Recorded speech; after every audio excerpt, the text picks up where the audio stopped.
Speaker కోన రఘుపతి నెల 9న జరగబోయే రైతు పోరు కార్యక్రమానికి పార్టీలకు అతీతంగా రైతులంతా తరలి రావాలని పిలుపునిచ్చారు. ఈ సందర్భంగా పోస్టర్ విడుదల చేసి రైతులు కలిసి ఆర్డీఓలకు వినతిపత్రం అందజేసి సమస్యలను వివరించనున్నట్లు తెలిపారు. వ్యవసాయ మంత్రి అచ్చెన్నాయుడు రైతులను అవహేళన చేయడం సరైంది కాదని ఆయన విమర్శించారు. సమావేశంలో వైఎస్ఆర్ పార్టీ నాయకులు చేజర్ల నారాయణ రెడ్డి, సుధీర్ బాబు, జోగిరాజా, ఇమ్మడిశెట్టి శ్రీనివాసరావు తదితరులు పాల్గొన్నారు. ఎవరు వింటారనేటువంటి పరిస్థితుల్లో ఒక పక్క బాధపడతా ఉన్నారు. 100 రూపాయలు ఎక్కువైనా పెట్టుబడి చేద్దామనంటే గిట్టుబాటు ధర ఉండదు భయం ఒక పక్క.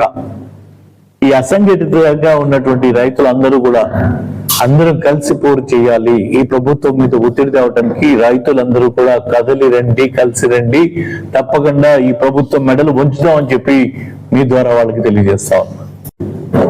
9వ తారీఖు ఉదయం సుమారుగా 9:30-10 గంటల మధ్యలో మన వైఎస్ఆర్ కాంగ్రెస్ పార్టీ బాపట్ల కార్యాలయం నుంచి బయలుదేరి ఆర్డీఓ గారికి వినతి పత్రం ద్వారా మన నియోజకవర్గానికి సంబంధించి మండలాల వారీగా ఎంతెంత అవసరాలు ఉన్నాయో, ఎంత ఇచ్చారో మరి వివరంగా మరి ఇచ్చి వీలైనంత త్వరగా రైతులకి మేలు చేయాలని కోరేటువంటి కార్యక్రమంగా మరి ఈ అన్నదాత పోరు ఉంటుందని చెప్పి తెలియజేస్తూ ఈరోజు ఆ పోస్టర్ ని ఈరోజు ఈ సందర్భంగా రిలీజ్ చేస్తా ఉన్నాం.